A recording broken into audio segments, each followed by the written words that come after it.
নমস্কাৰ নিউজৰ বাতৰিলৈ স্বাগতম জনাই ষ্টুডিঅ'ৰ মজিয়াত মই পল দাস চাওক আজিৰ বাতৰি অসমৰ প্ৰাচীন ৰাজধানী গড়গাঁৱৰ সিংহদুৱাৰত 24 নৱেম্বৰ দেওবাৰে অসম সন্মিলিত মহাসংঘই ভাৰতৰ অসম আক্ৰমণৰ 353 বছৰ পূৰ্ণ হোৱা উপলক্ষে শৰাইঘাটৰ মহাৰণৰ সোঁৱৰণী সভা আৰু অভিবাদন অনুষ্ঠান অনুষ্ঠিত কৰে নিউজৰ ৰিপৰ্ট অসমৰ প্ৰাচীন ৰাজধানী গড়গাঁৱৰ সিংহদুৱাৰত 24 নৱেম্বৰ দেওবাৰে অসম সন্মিলিত মহাসংঘই ভাৰতৰ অসম আক্ৰমণৰ 353 বছৰ পূৰ্ণ হোৱাৰ উপলক্ষে শৰাইঘাটৰ মহাৰণৰ সোঁৱৰণী সভা আৰু অভিবাদন অনুষ্ঠান অনুষ্ঠিত কৰে।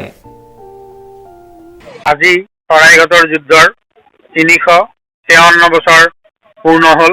ভাৰতৰ তেতিয়াৰ মোগল সম্ৰাট ঔৰংগজেবৰ নিৰ্দেশত ৰাজা ৰামসিংহই প্ৰায় 1 লাখ সেনাবাহিনী লৈ অসম আক্ৰমণ কৰিব আহিছিল আৰু সেই আক্ৰমণ প্ৰতিহত কৰিছিল মহাবীৰ লাচিত বৰফুকনে সহযোদ্ধা বাৰহাজৰিকা সহ অসমৰ বিভিন্ন খিলঞ্জীয়া জাতি জনগোষ্ঠীৰ ঐক্যবদ্ধ সেনাবাহিনীৰ জৰিয়তে।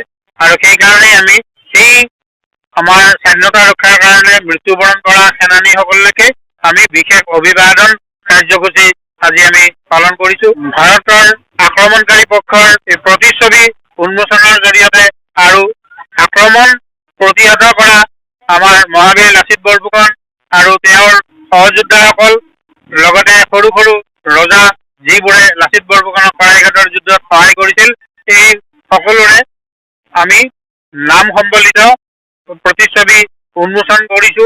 আৰু এইটো কৰাৰ উদ্দেশ্য হ'ল যাতে ইয়ং জেনেৰেশ্যনে বা ৰাইজে এই শৰাইঘাটৰ যুদ্ধ সম্পৰ্কত গোটেই আচল প্ৰকৃত যিটো তথ্য আৰু সেই সম্পৰ্কত যাতে জ্ঞাত হয় আৰু ভৱিষ্যত আমাৰ প্ৰজন্মই জনসাধাৰণে নিজৰ দেশ আৰু নিজৰ জাতিৰ সন্মান ৰক্ষা কৰিবৰ কাৰণে সকলো ধৰণৰ শত্ৰুৰ বিৰুদ্ধে যাতে যুঁজিবৰ কাৰণে অদম্য সাহস পায় তাৰ কাৰণে আমি এই ধৰণৰ কাৰ্যসূচী পালন কৰি আহিছো।